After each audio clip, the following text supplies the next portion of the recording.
Good afternoon, John Donovan, Hey, Marty Keller. and welcome everybody to the Intentional Living Podcast. Marty Keller here in Sacramento, California. My mentor and colleague, John Donovan, in Oceanside, California. The Intentional Living Podcast is our usually weekly exploration of learning how to deal with behaviors that are baffling. And by that I mean sometimes I find myself doing things that my mind goes, stop, don't do that, stop the madness, and I go ahead and do it anyway. Yeah. Um, I might be uh, I might be in traffic and I see an opening and I my mind goes, don't do that, and there's that part of me, that little rage man that wants to get ahead and does it anyway. And I've actually been in an accident because of that kind of compulsive behavior. Yeah. Or sometimes it might be the opposite. Our mind goes, don't do that. Or our mind goes, do that, like exercise. And our Mhm. body goes, no, not going to do that. So um, the Intentional Living podcast is an ongoing exploration of not just how these behaviors arise, but how to befriend them, how to turn them around, how to use them to create something that we find that's desirous for our lives. Well, I thought it was fun in the last week's podcast. You ended it by talking about how through this process you've learned to create a life that you've never had any idea that you could Right. possibly have. And I just want to acknowledge that you and I have been doing this now since May of 2020. So we've been doing this for over 5 years now. And for people who are relatively new to the podcast, there's a whole library of these podcasts going back 5 years, where there's all kinds of topics that we've explored, different dimensions and angles of this one question, which is how do I befriend my subconscious and how do I use my power as a human being to create the life I truly want to live? Right. And that's what the intentional living process is. What we do here is we talk about it, but the real work's done in meetings. And John facilitates a meeting on Saturday mornings. I facilitate one on Wednesday afternoons. And our colleagues Dan and Rodney facilitate meetings on Mondays and Thursdays, respectively. And information about the specific times and the Zoom channels that you can join us on will be at the end of the podcast. And that all the meetings are on Zoom, and so we welcome all of you to come and check it out. So, in last week's meeting, we talked about you had a new way you shared with us. There's a new way of expressing the work that we do here. It has to do with the relationship of feelings, emotions to the subconscious. Yeah. And maybe you could give us a quick summary of that.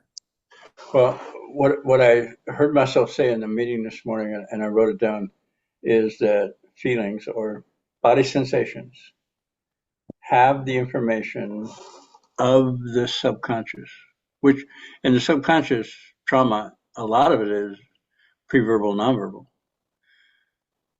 And it still informs me through frequency and vibration, through feeling tone. And we've been estranged from, I have been, I don't know, I, as a man, based on what I heard other people tell me was expected of me, estranged myself from my feeling body because I saw that as weak. So I lost contact with vital information to my well being, sources of information to my well being. And we've been talking for 5 years plus about the same thing, about how to reconnect to that, how that works inside me, what's a practice I can develop that I can glean healing from, um, and it's so counterintuitive or different than what I was told life was about. I was told, just get the job done. You're a man. Don't cry. Don't be a sissy. Get the job done. We're counting on you to provide, so you can't be weak. And I did that. I remember 30 years old going into a therapy session, and the first question the therapist asked me is, "How do you feel?" And I'm thinking, what does that got to do with anything? Just tell me what to do, and I'll do it. It's something I'm not doing right, so just tell me what to do, and I'll do it. Feelings, I don't care, but and I don't really know what you're talking about. It's So a it's that old saying that we're raised to believe that we're human doings, not human beings. right, And you know, it's also a cliche that men in our culture, we tend to identify ourselves by what we do and how we do it. I don't know if that's actually limited to men, but that's certainly no, the cliche. no, yeah, Um, and so, as you said, if I'm trained to be a provider, I'm trained to know answers. I'm trained to be a problem solver. Then everything I will do will be in defense of proving that I can do all those things. correct. I don't know if I ever told you this story, but this is something that happened to me in my life where I found myself defending that belief and publicly embarrassing myself. In one of my first jobs when I worked for the government, I was running a little state agency, and there was a hearing that one of our local legislators held. She was the chairman of the committee that had jurisdiction over the world that I was working in, and she asked a question uh, of my boss, who was the director of the Department of Consumer Affairs here in California that I was working in. She asked him this question about a particular policy initiative that we'd been kicking around, Hmm. and my boss turned to me and said, "Well, let Marty answer that question." Well, I had no freaking clue what to say. Right. So rather than say, "I don't really know the answer to this," I Uh, started to make something up. yep. And the chairwoman of the committee just looked at me with this pitying little face, just a little smile, and she said, "You know, I think that Mr. So-and-so over here might have a better answer to that question." She let me Yeah, off the hook gracefully, but it's like, but that's good. it Yeah, was a great way to learn a lesson. It's like, you know, I just could have said I don't know, but yeah. that Oh, wasn't in my consciousness that was no, permittable to no, say. no. I I have heard to you look say like I know the answer. exactly. So, so I'm sure all of us who are watching this have our own stories of when when we hit the wall by trying to prove that we knew something we didn't know, Yeah, or we could do something. Um, I'm sure I've also tried to do feats of athletic prowess that my body simply couldn't do, and I fell down and hurt my knee or whatever. So, yeah. um, but I wanted to share a story with you about what happened to me in my family reunion, Okay. which I think will help illustrate what you were just sharing about the relationship of the feeling body to the subconscious. Right. So I'm the eldest of six siblings, and we were all there, and we were back in my home state of Michigan. And many of my siblings have kids, and most of those kids came, and some of those kids have kids. So we had three Nah. generations. Wow. And my my sister from Texas had her three grandkids. Um, the two boys who are 9 and 7, and the little girl who's 4. And they were there for the entire week. Some people couldn't be there for the whole week, but these kids were there.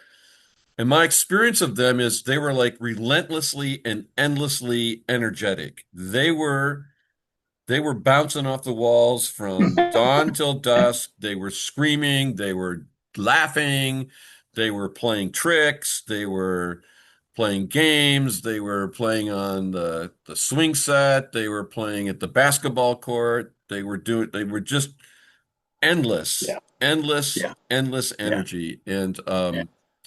uh and the older two boys asking questions about everything. Why are you doing it that way? What is that? What do you mean by that? And that they were just relentless. And it Hmm. was a, truly a marvel and a joy to be with them. And in particular, this is sort of a side comment. What was interesting to me is that these three kids had very distinctive personalities, in spite of the fact that what they shared in common was this endless, boundless energy.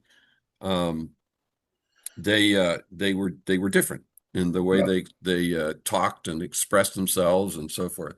But here's the thing that happened that I found that was my learning. One of the days, it was time for dinner, and my sister was trying to get the kids to come to the table and eat. And one of the oldest kid has a certain reluctance to eat. He doesn't. There's a lot. He doesn't like most foods. He's kind of a picky eater, etc. And I found myself in my mind. I didn't say this out loud, but in my mind, I found myself saying, "Come on, kid. It's time to eat, and you need your nourishment, and Hmm. this is." And then, so that was like this compulsive behavior we talked about. It was like this compulsive uh judgment of this little Yep. kid. Hmm. And then I noticed, almost in real time, I noticed mine doing this. And I thought to myself, oh my God, I'm treating this kid as if he's an adult who can process this information about, nutrition, and you need your strength and so forth and so on. And he's just a kid. He's just a kid. He's Oh just my a God. kid. He has Oh, no capacity to engage in adult analysis. He's just right. a kid, and he doesn't like to eat certain things. And that's all it is. It's nothing more or less than that. Right. And it was Well, like, oh my God, do I treat my own inner kid the same way? yeah. That, I mean, clearly I was treated that way. Hmm. And some of the examples that you've used about your own parents, like parents treat their kids as if they're mini adults with a miniature ability to reason and understand and explain, and they can't. I No. mean, these kids in their own right, at their own age, are brilliant, brilliant little kids. I mean, the two boys can play chess. So in their own right, and that can be deceptive. The fact that they can play chess means they must be Einsteins, and we can now discuss quantum physics. No. Right. And so No. it was like, wow, that that floored me that I had that hidden belief that was hidden. I'm going to be 74 here in a couple of months, is hidden for 70 odd Hmm. years, that little kids are somehow have adult capacities to engage in analytical and judgmental conversations. And these kids taught Right. me that they can't. They can just be kids. That's all they can do. Yep. And see, what happened with me is I got punished for that. Exactly. I got traumatized for that. Like sit at the table, act right, or don't say anything that don't talk, don't trust, don't feel. Right. Um, wow, that's profound. Well, in many of our podcasts, you've shared your experience with your grandson, Solomon, Hmm. and Hmm. my sister. So the youngest kid, the daughter, who was 4, went through these periods where she was miserable because her mommy wasn't there. And Right. she would just become unconsolably sad, and she would cry. And there were a couple of times where she screamed. And again, in my mind, I'm like, come on, kid, your mom's not here. Get over it. Suck it up.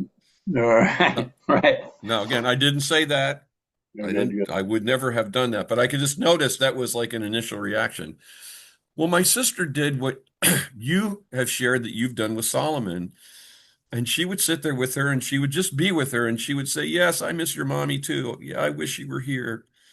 Um, Yeah, but yeah, sh- but yeah. she's not. So, I know it's really sad. Just, it's okay.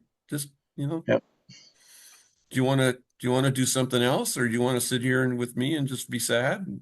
All And right. Yeah, yeah. Oh my God, that's so great. and then as soon as Layla is her name. As soon as little Layla was done being sad, she was like off running and she's on the swings and she's back and forth and as if that had never happened. Right. Now imagine what would happen to her subconscious if my sister had gone, "Come on, get over it, kid. Your mom's Right. not here, and shut up, and Or here's an go to ice your cream cone." room. Right. Yeah. So Uh, this is what we're talking about, friends, is this is what happens to most of us is that we don't get that level of empathy that my sister was able to share with the kid. And my sister later on, we said, it's really frustrating when she's that unconsolable and that angry. I really don't know what to do other than just be with her. I don't want to make her bad. I mean, because right. her feelings are authentic. And Right. she's we probably shouldn't have brought her. She's probably too young for this, for being away this long and so forth. But it was fine. Yeah. I remember one time when Solomon was 2, and I was still in some of my criteria for raising children, terrible twos. And I did send him upstairs, and he would cry and cry and cry. So one time I just went up. He was sitting with his back against his bedroom door, and I sat at the top of the stairs and I just sat there. And then all of a sudden, I just heard myself say, "Solomon, I want you to know I love you." He just kind of melted, kind of slid into me, put his head on my lap, and boom! It was like, what? Wow! Um, and that's him having the experience of visceral feeling tone of acceptance and not having to do it a right way or a wrong way. It's just acceptance of who he was. Right. Um, and since then, I went off. I never sent him up to his room. Right. After that, I did something else. I learned something. I learned a different way to do it. I remember coming in he was about that age too. And when I came over, he knew his mom was going because, I'm here, I'm going to watch him. And I come in one time and he goes, "Hey, I don't want you here." And I'm like, "Oh, I get it. I get it, Solomon. I get it. When I show up, your mom like takes off. I understand that. I don't like you. I get that too. If I show up and your mom leaves and you want to be with you, yeah, I get that. I get why you don't like me." And I didn't punish him. I didn't tell him to stop. I didn't say, "You can't talk to me that way." Right. I validated and mirrored his feelings. It's just incredible. And, at the time, it's a big deal. It's a big deal that I had the capacity not to take that personal or have a criteria for him to act a certain way or judge him for it was all gone. Because it was all gone from me. I quit judging myself. I quit expecting myself to do something I didn't want to do or feel something I didn't want to feel or simply feel sad. There's times in my life where I've been the word sad to the point of devastation, where I felt devastated, people dying, something happening, I don't know. I simply allowed to recognize the event as devastating. Didn't try to like Right. buck up and pass through, be better. No, I'm devastated. This is devastating. Yes, yes. So So I what? was giving myself, before I could give it to Solomon, I had to be able to give it to Yep. myself. Yeah. So that's a good segue into what I wanted to say to everyone is that the what we're working with here, the reason we have these compulsive behaviors is because most of us were never allowed the luxury of being able to complete emotions. So the thing about Oh, emotions is great point. this is what it taught me, and I think you've made this point before, is that little girl had this sadness, and it was sadness to the brink of grief and devastation. That's a good word. Yeah, yeah. And my sister just let her feel it. Yes. And so she didn't do anything to quash it. She didn't do No. anything to change it. She didn't do anything to minimize it. She didn't do anything to belittle it. She just was present with it. And the miracle was once the emotion flowed through her body, she was done with it.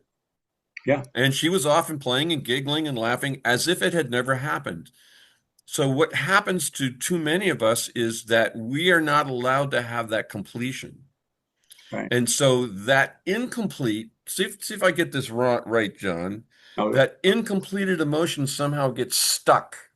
Yep. It gets stuck and it's stuck somehow in our physical body and it becomes stuck in the cells of our brains. And and like over time, if enough of it gets stuck, we become compacted emotionally. Yes. And that pile of unhealed trauma, this might be what Jung was referring to as the shadow, gets Yep. stuffed deeper and deeper and deeper into our subconscious where we're blissfully unaware of it until it shows up in some kind of way where harm is done, Yes. either harm to ourselves or to others or both. Correct. Because have you ever had that experience? Something erupts out of you and you go, Oh my God. where did that come from? Well, it Exactly from came that place from, you just yeah, described. it came from this accumulation of incompleted emotions. This is the thing about the body that I think, if I hadn't gotten involved in intentional living, I don't know where if I would ever have learned this. I mean, I went to therapy for years and no therapist ever said this to me, Right. is that emotions are just they're literally motion.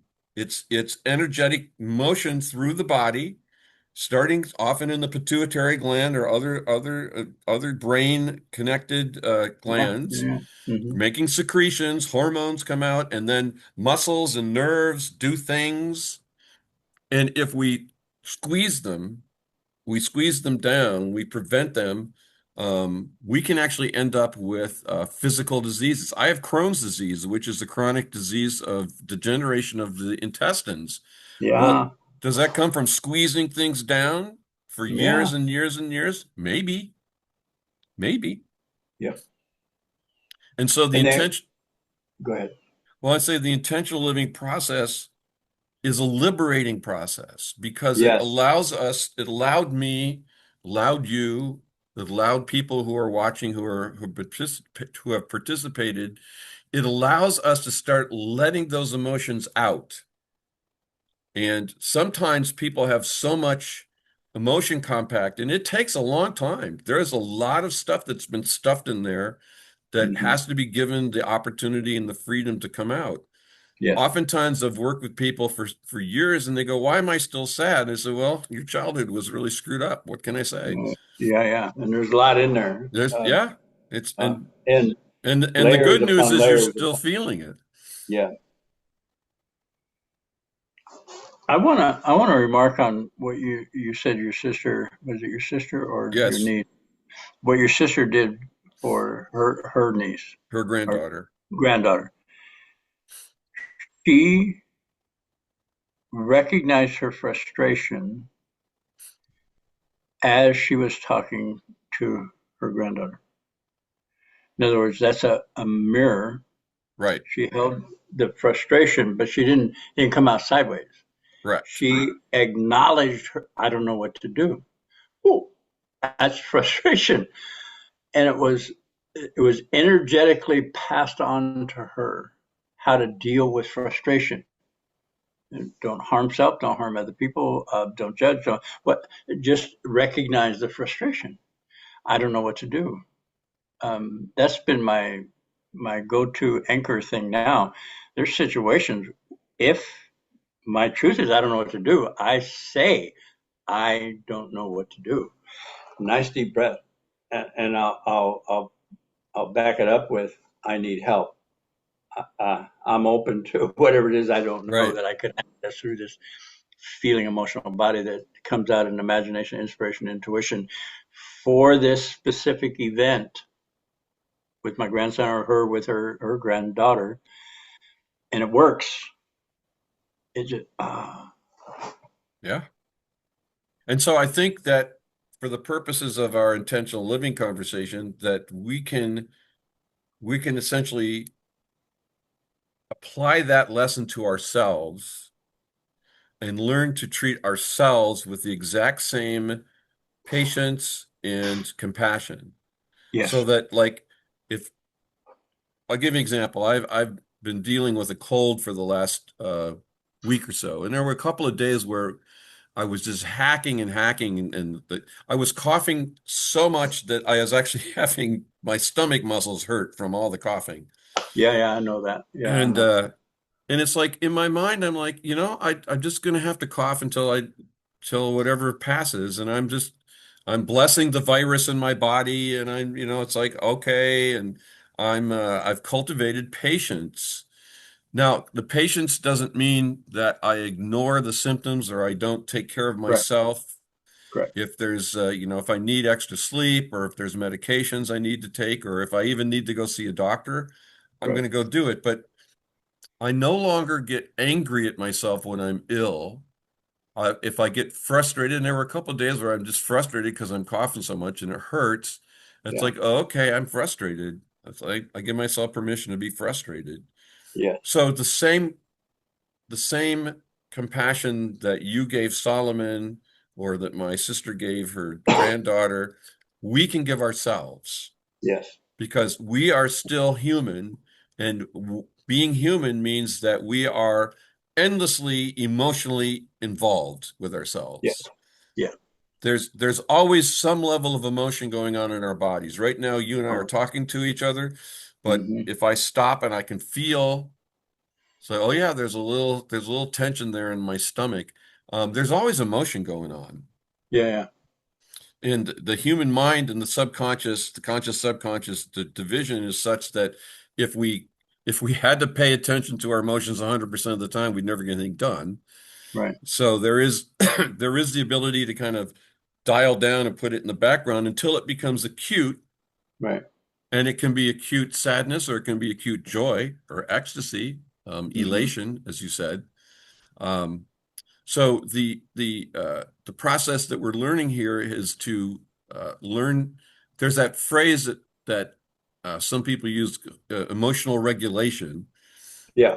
I don't like the word because it sounds like regulating, like turning things up and down. But in a certain way, that's what we can do, is not to change them so much as to be present with them when it's required for us to be present. Let me just feel it.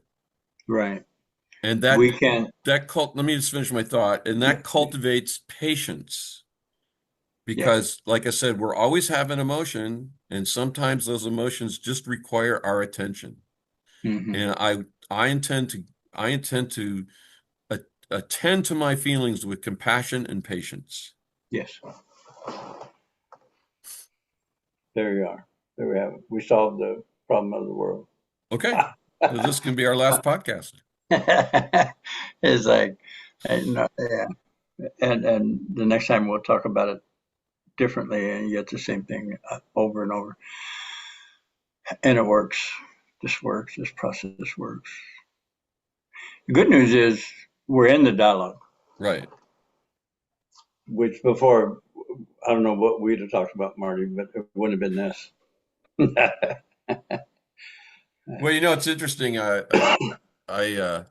before we started recording today, I was watching our first podcast, Oh, yeah. and what was it? We had no idea when we started this podcast what it was going to be. No. We started it in part because COVID was going on, and we wanted a way to communicate and Yeah.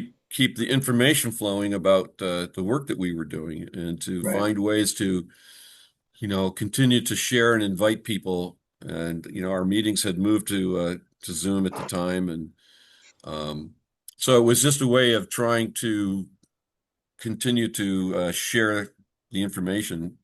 We didn't know we'd be doing this for 5 years at the No. time, and we'd still be doing Mhm. this now that we're in our 70s. So it was kind of fun.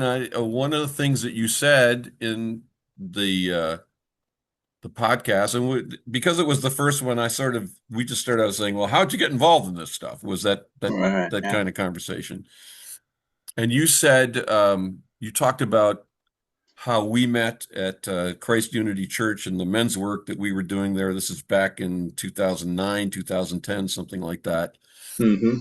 And you said something that I did not remember you saying. I had to rewatch the podcast to hear it. And you said um, that the experience of when Dale and Brad brought you in to facilitate one of the groups in our men's group, that you said people started treating me like a leader.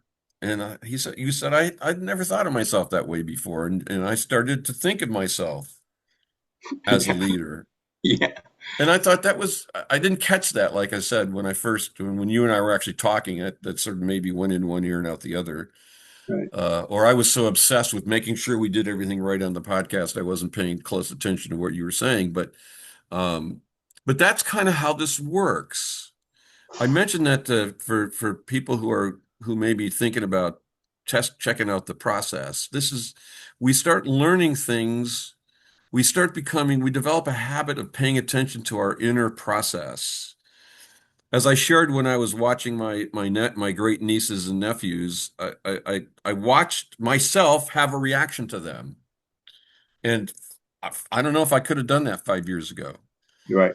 Yeah. So we're cultivating a whole new level of awareness, Yes. and the truth is that implies that there's further levels of awareness to come. That uh, that I Yeah. I'm grateful for that idea. Yeah. I want more. like. Yeah, to be continued, as they say. Mm-hmm. Yeah. So, speaking of to be continued, we're coming to the end of our time together. So, as I like to do in every podcast, I'd like to invite those of you who are watching to come to a meeting and test this process out for yourself. Yep. We have 4 meetings a week, and each of them are facilitated by someone different. John facilitates on Saturday mornings. I facilitate Wednesday afternoons. There's also a Monday night and a Thursday night meeting facilitated by two of our colleagues. And information on how to come to those meetings and specifically what time they are will be at the end of the podcast. They're all on Zoom. So wherever you are in the world, you're welcome to come and join us. Yeah. We have people that participate in these meetings from different parts of the country, and I think you've got people that from different parts of the world Yeah. on Saturday morning. So Hmm. we have different times to accommodate possibly people from other parts of the globe. So come and check us out. Yeah. Come and see whether the process that John's developed might be the one for you to help you learn to create and live the life, first of all, that your heart's desired, and secondly, like you said last week, John, a life you never imagined was possible. Yeah. Yeah. And so with that, as always, I invite you to any last minute thoughts before we wrap it up. Um, I'm grateful for have been given this information. And when you said that about being a leader, the intent I made before that was to share this with as many people as possible in the shortest amount of time. And the fact that I developed the concept that I could lead people was part of that. It's just this evolution of maturation process is happening with me, and I want to offer that process to as many people as possible that are stuck. They're I stuck and wanting something. Yeah. I'd say amen. Thank you. Well, Thank you, thank you, Marty. John, and thanks everybody for joining us, and we'll see you all the next time. You got it. Thanks, Take Marty. care.